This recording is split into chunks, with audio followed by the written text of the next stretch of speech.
नमस्कार बच्चों, आज हम लोग एक नया टॉपिक शुरू करेंगे क्लास 11th में पहले चैप्टर का।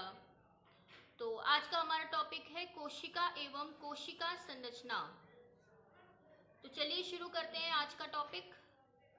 सेल यानी कि कोशिका। सेल की या कोशिका की परिभाषा हम लोग क्या बोल सकते हैं? कोशिका किसी भी जीव की सबसे छोटी संरचनात्मक एवं क्रियात्मक इकाई होती है।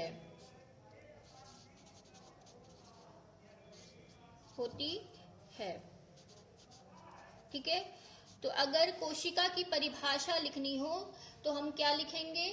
कोशिका किसी भी जीव की सबसे छोटी संरचनात्मक एवं क्रियात्मक इकाई होती है। तो अब संरचनात्मक या क्रियात्मक हम लोगों ने क्यों लिखा है?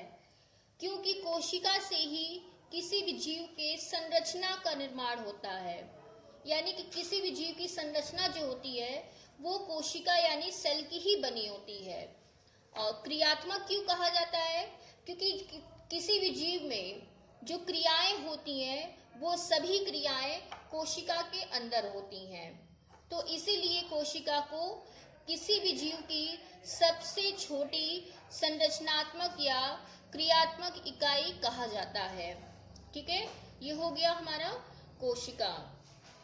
अब देखिए, कोशिका मेनली क्या होते हैं? दो प्रकार के होते हैं। एक होता है पादप कोशिका और दूसरा होता है जंतु कोशिका।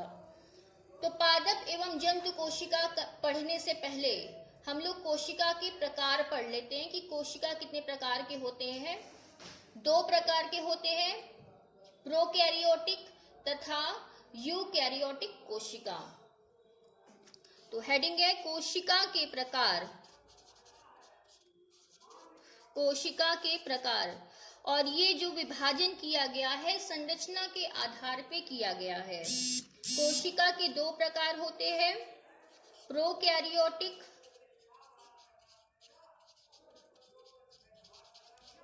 एवं यूकैरियोटिक। दो प्रकार की कोशिका पाई जाती हैं, प्रोकैरियोटिक तथा यूकैरियोटिक। प्रो मतलब क्या होता है? प्रो का मतलब यहाँ पे है प्राचीन, और कैरियोटिक जो शब्द बना है ये कैरियन से बना है। कैरियन का मतलब होता है केंद्रक। ठीक है, तो नाम से आपको पता चल रहा है प्राचीन केंद्रक।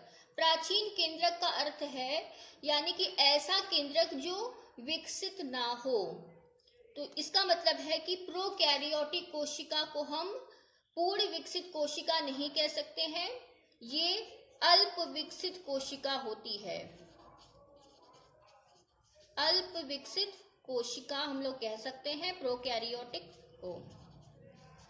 यू मतलब होता है ट्रू, और कैरियोटिक का मतलब होता है केंद्रक, यानी कि ऐसी कोशिका जिसमें केंद्रक पूर्ण रूप से डेवलप हो, इसको हम लोग कहते हैं पूर्ण विकसित कोशिका। पूर्ण विकसित कोशिका यानी कि ऐसी कोशिका जो पूर्ण रूप से विकसित हो। तो चलिए अब हम दोनों के संरचनाओं को पढ़ लेते हैं हम लोग कि दोनों की संरचना किस प्रकार से होती है। यहाँ पे देखिए मैंने दोनों की संरचना बनाई हुई है, प्रोकैरियोटिक और यूकैरियोटिक कोशिका की। ये देखिए, पहला है प्रोकैरियोटिक और दूसरा है यूकैरियोटिक कोशिका। अब देखिए, सबसे पहले तो ये जान लीजिए कि कोशिका में क्या क्या चीजें पाई जाती हैं। किसी भी कोशिका में सबसे पहले हम लोग जान लेते हैं क्या क्या पाई जाती है। सबसे बाहर अगर मान लीजिए पादप कोशिका है तो उसमें कोशिका भित्ति पाई जाएगी। कोशिका भित्ति के अंदर कोशिका कला पाया जाएगा, और उसके अंदर एक द्रव्य भरा होता है। उस द्रव्य को हम क्या कहते हैं? कोशिका द्रव्य। कोशिका द्रव्य को इंग्लिश में कहा जाता है साइटोप्लाज्म। ठीक है, कोशिका भित्ति को कहा जाता है सेल वॉल, और कोशिका कला को इंग्लिश में कहा जाता है सेल मेम्ब्रेन। फिर इस कोशिका के अंदर कोशिका द्रव्य भरा होता है और कोशिका द्रव्य के अंदर अनेक छोटे छोटे पार्ट पाए जाते हैं, छोटी छोटी संरचनाएं पाई जाती हैं, जिनको कहा जाता है कोशिकांग। कोशिकांग को इंग्लिश में कहते हैं सेल ऑर्गेनेल, यानी कि कोशिका में पाए जाने वाले बहुत सारे जो छोटे छोटे अंग होते हैं उन्हें हम कोशिकांग कहते हैं। कोशिकांग दो शब्द से बना है, कोशिका प्लस अंग, यानी कि कोशिका में पाए जाने वाले अंगों को कोशिकांग या सेल ऑर्गेनेल कहते हैं। और सबसे अंदर क्या होता है, केंद्रक यानी कि न्यूक्लियस। इन सभी चीजों को आप नोट कर लीजिएगा। जब आप लोग नोट्स बनाएंगे तो ये कोशिका संरचना डाल करके ये सभी चीजें आप लोग लिख लीजिएगा, जिससे आपको पढ़ने में बहुत आसानी होगी। ठीक है, तो किसी भी कोशिका की जो संरचना होती है मुख्यतः इन सभी चीजों से बनी होती है। आगे हम लोग पढ़ेंगे कोशिकांग कितने प्रकार के होते हैं, उनकी संरचना क्या होती है, वो कितने प्रकार के होते हैं, ये सभी चीजें आगे हम लोग डिस्कस करेंगे। पहले हम लोग शॉर्ट में प्रोकैरियोटिक और यूकैरियोटिक कोशिका के बीच में अंतर जान लेते हैं। देखिए, ये प्रोकैरियोटिक कोशिका है, ये यूकैरियोटिक कोशिका है। प्रोकैरियोटिक कोशिका में आप देख सकते हैं यहाँ पे सेल मेम्ब्रेन है, कोशिका कला है, जिसके अंदर डीएनए, देखिए इसमें क्या होता है, केंद्रक नहीं पाया जाता है। प्रोकैरियोटिक कोशिका में केंद्रक नहीं पाया जाता है, केंद्रक कला नहीं पाया जाता है। और जो डीएनए होता है वो साइटोप्लाज्म यानी कि कोशिका द्रव्य में ऐसे ही बिखरा रहता है और इसमें एक गोलाकार डीएनए पाया जाता है जिसे हम प्लाज्मिड कहते हैं। तो प्रोकैरियोटिक कोशिका में आप देख रहे हैं केंद्रक नहीं पाया जा रहा है। केंद्रक के अंदर का डीएनए साइटोप्लाज्म यानी कि कोशिका द्रव्य में बिखरा हुआ रहता है और आप ये देख रहे हैं जो गोलाकार डीएनए होता है उसे हम प्लाज्मिड कहते हैं। और यहाँ पे एक संरचना बनी हुई है, देखिए इसे हम मीजोसोम कहते हैं। मीजोसोम के अंदर श्वसन की प्रक्रिया होती है।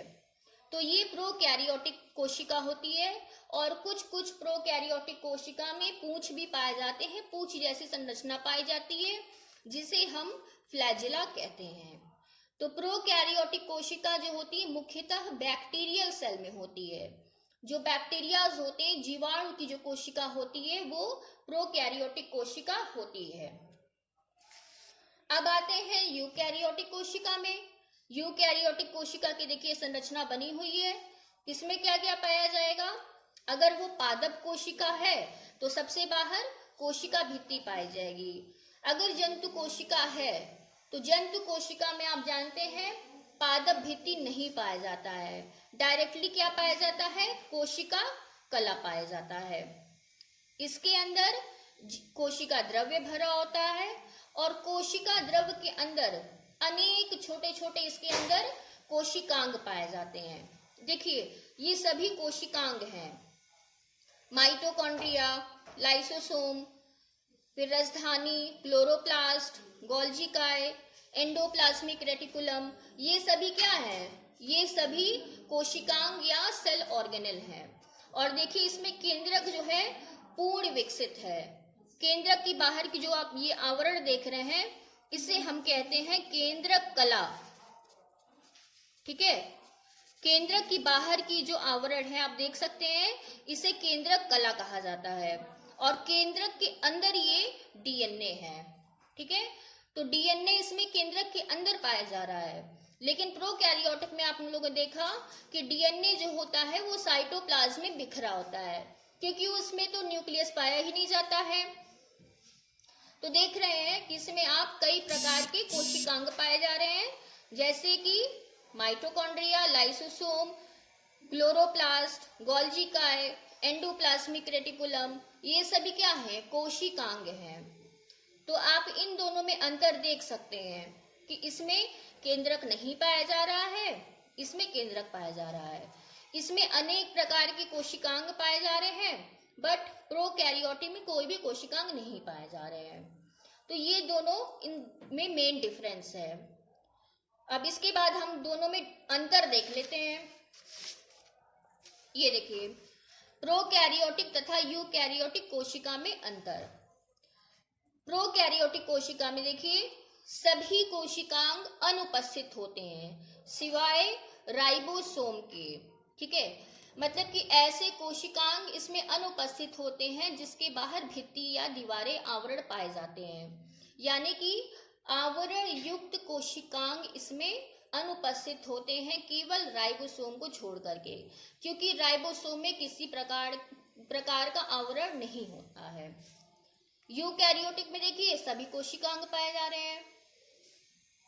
आप पहले बताया आप लोगों को मैंने, प्रो मतलब प्राचीन, कैरियोन मतलब केंद्रक, और इसमें यू का मतलब ट्रू। ट्रू मतलब यहाँ पे है पूरी तरह से विकसित कोशिका। इसमें देखिए केंद्रक कला अनुपस्थित है। यूकैरियोटिक में केंद्रक कला या केंद्रक पूर्ण विकसित होता है। उदाहरण अगर आपको लेना हो तो प्रोकैरियोटिक कोशिका का उदाहरण, यानी कि प्रोकैरियोटिक कोशिका किस जीव में पाई जाती है, तो बैक्टीरियल सेल में, यानी कि जितने जीवाणु होते हैं अधिकतर में ये प्रोकैरियोटिक कोशिका पाई जाती है। इसका एक और उदाहरण है blue green algae. Blue green algae, इसे हम साइनोबैक्टीरिया भी कहते हैं।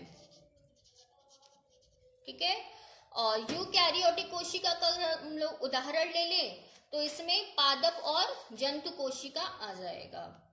तो इस तरह आप लोग ये सारा जो डिफरेंस है कॉपी में नोट्स के रूप में उतार लीजिएगा।